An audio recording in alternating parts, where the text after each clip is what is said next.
Is my audience.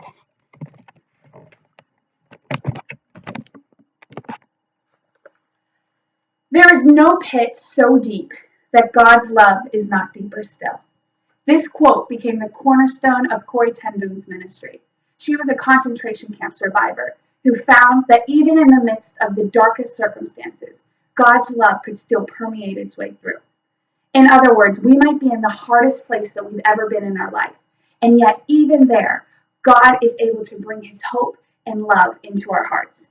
Throughout history, people have experienced some of the darkest of situations, and yet at the same time, they have been able to see how God's redeeming love has brought hope and life in the midst of that struggle.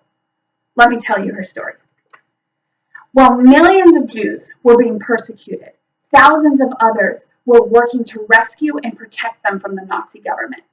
Corrie ten Boom was a Dutch woman whose family and herself worked to rescue and protect hundreds of Jews throughout World War II.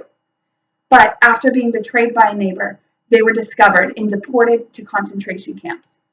These places were despondent, with minimal food and no medical attention. They were subject to extreme labor, and as Corrie put it, it was the deepest hell that men could create.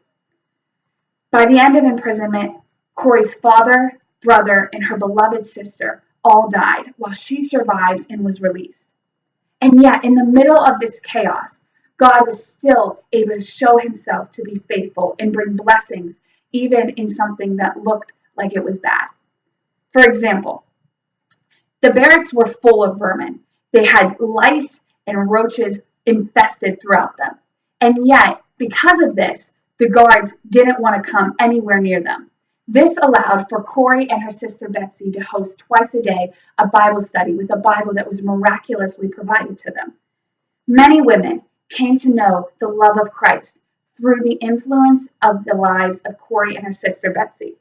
Corrie learned that in the midst of the most diabolical times, there was no place that was so dark and so evil that God's love could not still permeate its way into it. When we give Jesus our lives, we are saying that we trust him to work all things for our good. In my own life, sometimes I only have the lamp to my feet and I don't have the light to my path. I might not know where God is leading or how he can use the mess that I've made of me into something that has value. And yet, at those times, I'm reminded of Corrie and her story and how God has the ability to take anything within our life as we surrender it to him and work it for our good. When we remember these types of stories, we remember the strength and power of our God to be able to input hope into the lives of his children. God has proven himself time and time again to be faithful. It is up to us to be faith-filled and to trust him with our lives, because there is no pit so deep that God's love is not deeper still.